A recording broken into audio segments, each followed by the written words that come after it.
A huge opportunity for UK students and young professionals is about to return. Many people are not even aware that this exists or existed when it was an option many years ago.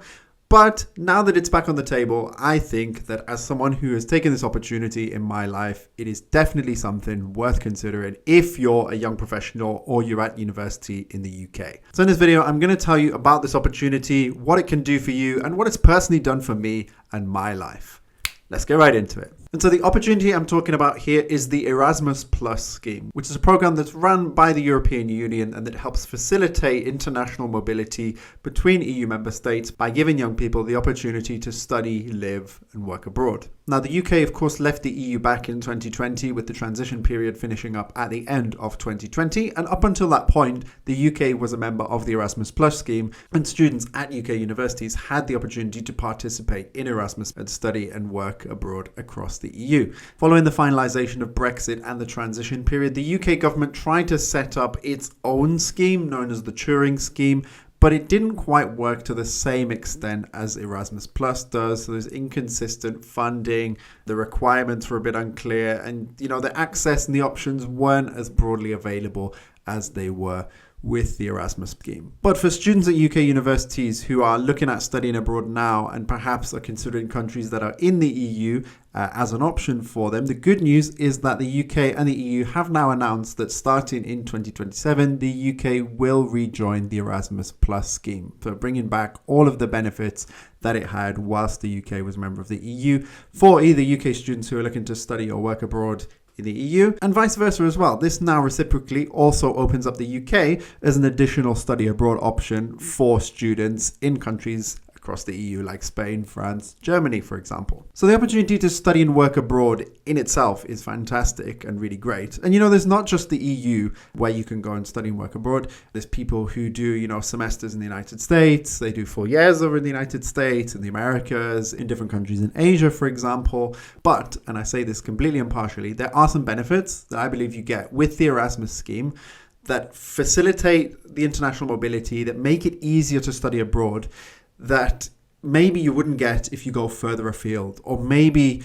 study abroad might not otherwise be on your radar were it not for the fact that you can get some support and assistance from the EU in doing that study abroad. So here are some of the benefits that you get through the Erasmus Plus scheme. The first big benefit of the Erasmus Plus scheme is, as I mentioned before, there is financial support from the European Commission. And when I say financial support, we're talking about grants here. So money that you receive that you don't have to pay back, that can support you, not necessarily cover all of it, but will support some of your living expenses, maybe study expenses in the country that you're going to. There's a nice calculator that the European Commission set up that I'll leave the link for in the video description, where you can simulate what your expected grant might be based on where you're coming from, where you're going to, whether you're studying or doing an internship, and for how long you're going to be there. This is a really helpful resource that can help you get an idea of what kind of financial support you might be entitled to. And so this in particular is something that I was referring to before, is that studying in the EU, generally you're quite close to the UK, so you hopefully won't have too many travel costs. Cost of living across the EU varies greatly, but generally speaking, the purchasing power of the pound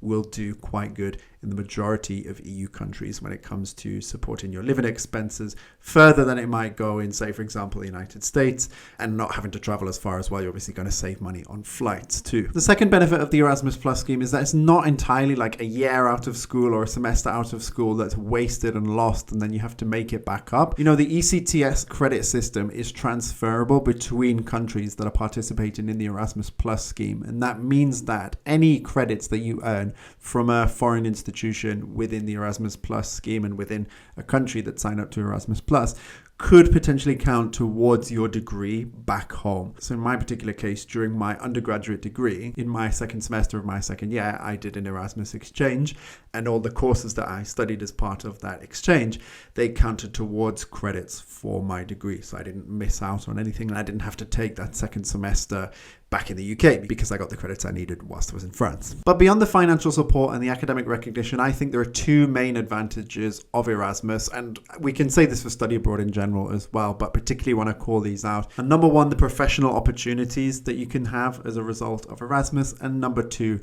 other life experiences that you get as well. And so with that, I originally had this separated out as two separate sections, so talking about these two and then my own experience, but I think it's probably good to combine them together. So to tell you a bit about me, as I mentioned, in my second semester of second year of undergraduate, I studied abroad in France, and that was my first time living abroad, but it was also actually my first time just traveling abroad by myself, where I wasn't accompanied by my parents or on a school trip, for example. And that experience is like over a decade ago now, but looking at where my life has gone over that past decade, it's incredible to think that it all started there, because from that, I went on to do an internship in France. I did another semester of study abroad in France as part of my master's degree. I ended up finding a full-time job in France.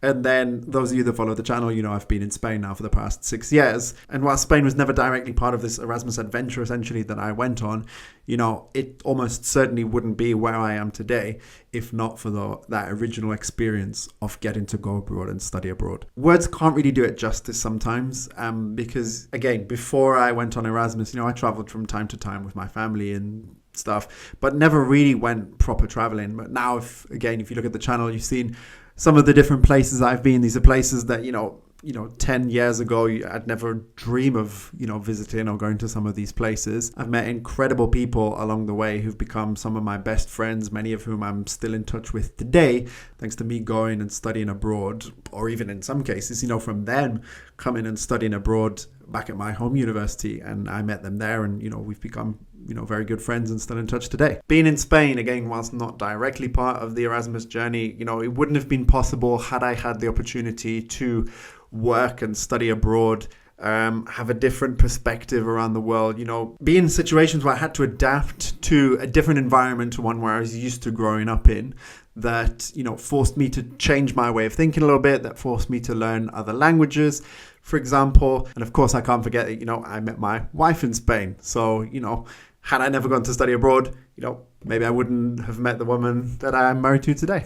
But, even as you look at someone like me who's, taken this opportunity to the max and really gone and, immersed myself fully to living, studying, working abroad and embodying that kind of lifestyle, I appreciate that's not what everyone wants to do. Some people, want to, stay in their home country, whether it's the UK or somewhere else, and then just continue their life there. And that's totally fine. But don't let that be the reason that you miss out on an experience like Erasmus. Because even if you are, let's say, in the UK and you want to go and study abroad for a semester, for a year, then go back, finish your degree and work in the UK. Again, that experience of living, not visiting, living in a foreign culture, being exposed to people from different backgrounds, who think differently to you, who see the world differently, who do things different to you, being in that environment, meeting those people, getting that experience, you can take that back to the UK, and that is absolutely valuable experience. And it's something that, sounds very cliche. It was definitely sounded very cliche when I was at university, but, UK employers look for people who've got experience abroad, and it's very, very valuable, trust me. I also get that for a lot of people, it might not necessarily be something that comes natural to them. Like, it may feel like a big step outside their comfort zone.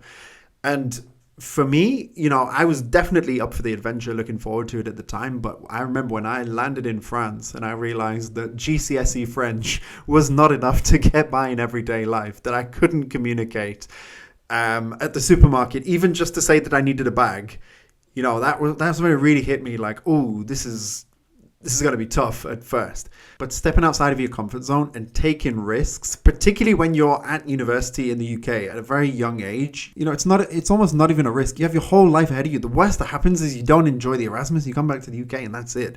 But the best case and all the good that comes from it, for me, it's a no-brainer. Like, if you have the opportunity, if your university is offering these programs, ask about where you can go and study abroad. See where looks interesting to you. See where you'd be interested in going. Try and talk to other students at your university as well and see if anyone else is up for it as well, because you're not going to be alone in your journey. Sure, like if you end up at some university that's less popular, okay, there might be fewer people from your university than if you go to, a much more common or more popular destination. But the support is there, both from your university, from the partner university, that can help you out. And I think I've gone way off script here, actually, with what I've done here at the end. I think I've covered the basics of what people need to know about the Erasmus scheme and how it's coming back to the UK in 2027. But I just want to say that if this opportunity is on the table for you and you're hesitant, just go for it. Start asking questions now to your university. See if they can get you some information as to what Erasmus might look like. See what funding's available, and then assess your options. And if you do decide to go for it, then I do wish you, that you have a wonderful experience and that you really make great memories and get some great experience and meet great people that are with you for the rest of your life. Alright guys, there you go. I hope you found that video interesting and helpful. Leave a comment and let me know if you've been on Erasmus in the past like me, or if you'd like to go on Erasmus in the future once the scheme restarts in the UK. I'd love to hear where you're thinking of going or where you've been. And if you like this video and you want to see more content about living abroad, then be sure to check out these two videos here. Till next time, I'll see you on the next one, and let's get this money.